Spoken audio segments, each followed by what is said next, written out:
Hey everybody, Vox here, and I got my friends over at Kingston to send me the HyperX Cloud II headset. And so here's my review of it. When I first got involved with HyperX, it was just a product line of Kingston memory and some new SSDs, high-end versions of their usual stuff. Now, HyperX is its own entity to some regard.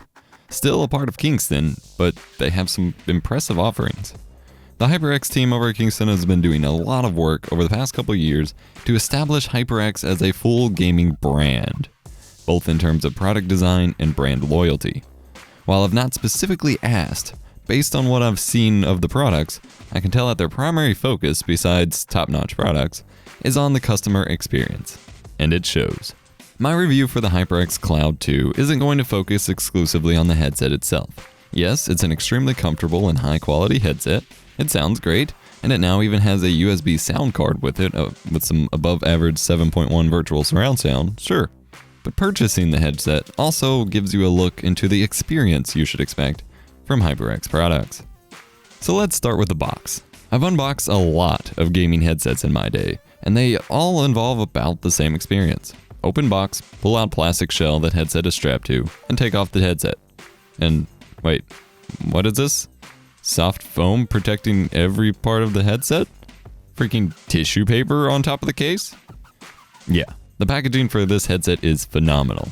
Sure, the packaging doesn't actually impact the headset's value directly, but it goes to show you how much the HyperX team puts care into making sure that their customer experience is great. They give you a headset, a detachable microphone, a lengthy breakaway USB sound card, an airplane adapter of all things, a carrying bag, and even a set of ear cups. Yes, this headset comes with some pleather or faux leather ear cups by default, but you can swap out those for the included cloth padded ear cups as well. I prefer the cloth ones actually, but more on that later. On top of all this, even the box itself looks really nice and is something I don't want to throw away. Again, this doesn't mean anything for the headset directly, but it goes to show you they're not afraid to put on those finishing touches.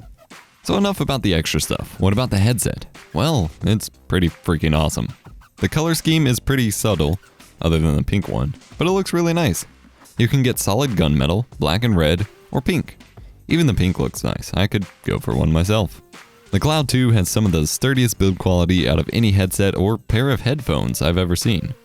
Super hard plastic around the drivers, metal frames that go into the band and are resizable, though it does run a bit small, and a really nice soft material for the headband with just the right amount of cushion.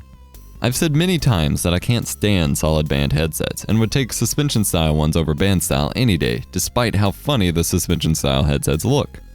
But I may have to make an exception for this bad boy. The HyperX Cloud II is super comfortable. It just feels right. The pleather cups have just the right amount of padding as to cushion your ears from the plastic, but not to push them in any funky directions, and the cloth cup pads make it feel like you're wearing a pillow on your face. Though some may actually not like this feeling, which is understandable and why they included both options. One thing to keep in mind though is that to swap the ear cup pads, you simply have to pull them off their frame and stretch them back around. I felt that this process, especially with the pleather cups, could stretch them out over time and make it to where they no longer want to hold on to the headset after many swaps. I suggest trying both pad types and sticking to one. I switched to the cloth pads and I have yet to dare go back. As I mentioned before, this headset does fit a little small. I have a decently large head, but not a big head by a lot of standards. I've never had trouble with a headset feeling too small on my head, but I do feel like I'm right at the edge of the size limit with the Cloud II. There's a couple more notches left to resize it, but it's definitely a tight fit. But for me, that's actually what makes the comfort of this headset though. It's a comfortable, snug fit without putting too much pressure. The HyperX Cloud II sounds great. I mean, really great. Whether hooked up to the included USB sound card or an external DAC or my computer's sound card that I have installed, the quality you get with this headset is better than any other $100 headset that I've ever used. The Cloud II is a closed back headset, meaning it's designed to let as little sound leak out of the back or sides as possible, and to let as little background sound in as possible. This means your game's directional sound is super easy to interpret, and the bass feels really good. However, do note that it seems if you switch to the cloth pad cups, there's quite a bit more sound leak than with the pleather pads. This certainly isn't a problem for me. It actually means that I have less pressure pushing on my eardrums during allergy season, but with no quality loss, but that may bother some. The included sound card allows you to hook up the headset via USB to a PC and use the volume control buttons, mic volume control buttons, and virtual 7.1 surround sound button, as well as the mic mute button to control the headset. Yes, this headset provides virtual 7.1 surround sound via software that operates on the included sound card. There's no crazy software to install on your computer or anything like that. It's designed to be plug and play.